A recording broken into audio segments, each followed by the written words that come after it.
Prédication du 5e dimanche de Carême de l'année B, des croyants non juifs, attirés par la foi d'Israël, incirconcis et observant seulement certaines pratiques, comme le pèlerinage au temple, voudraient rencontrer ce Jésus dont on parle tant et qu'ils n'ont jamais eu l'occasion de voir. Mais là, Jésus se montre décevant et bien sentencieux. Il faut toujours qu'il laisse tomber des paroles solennelles, voire pontifiantes, apparemment peu en rapport avec la demande. Sa réponse signifie qu'il ne s'agit plus simplement de le voir de l'extérieur, superficiellement, mais de découvrir la profondeur de son mystère.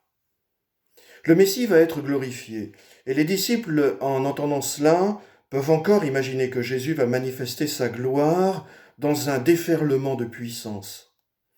Jésus veut les prémunir contre cette tentation.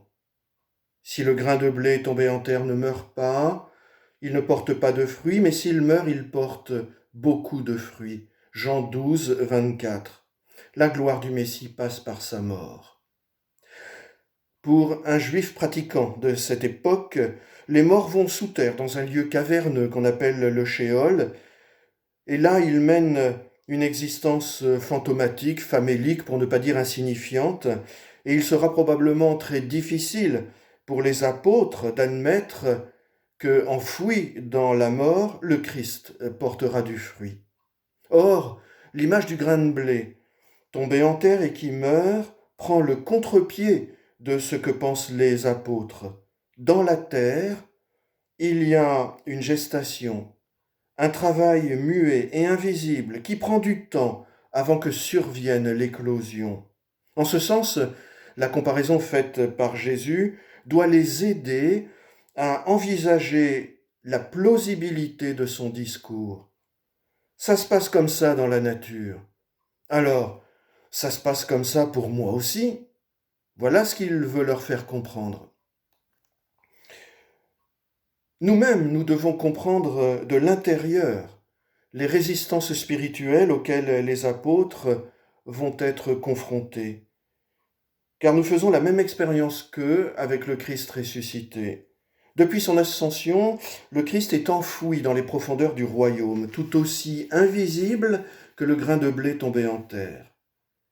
Justement, il y a une mystérieuse gestation. Ceux qui ont connu une conversion tardive ont fait l'expérience d'un moment datable, plus ou moins précisément. Mais ils se rappellent aussi en quoi il y a eu un travail préparatoire, une gestation plus ou moins longue en eux. Puisque le royaume des cieux et le monde terrestre sont deux réalités imbriquées l'une dans l'autre, le Christ ressuscité est un ferment analogue à un grain de blé qui travaille dans la terre. Nous devons être comme celui qui a semé et qui, quelque temps plus tard, s'arrête au bord de son champ. Il n'y a rien de changé à la surface, car c'est trop tôt et il le sait. Mais sa pensée rejoint ce qui se passe sous la surface des choses. Là, un travail se fait, une mystérieuse gestation, des forces invisibles sont en travail, et c'est cela que le semeur contemple. Notre monde est ainsi, et le carême nous invite à dépasser la surface des choses et à demander à Dieu de nous aider à prendre conscience de cette mystérieuse gestation du royaume en filigrane de notre univers. Oui, cet évangile est déjà un évangile de résurrection. Mort et résurrection du Christ sont un seul et même mystère. Amen.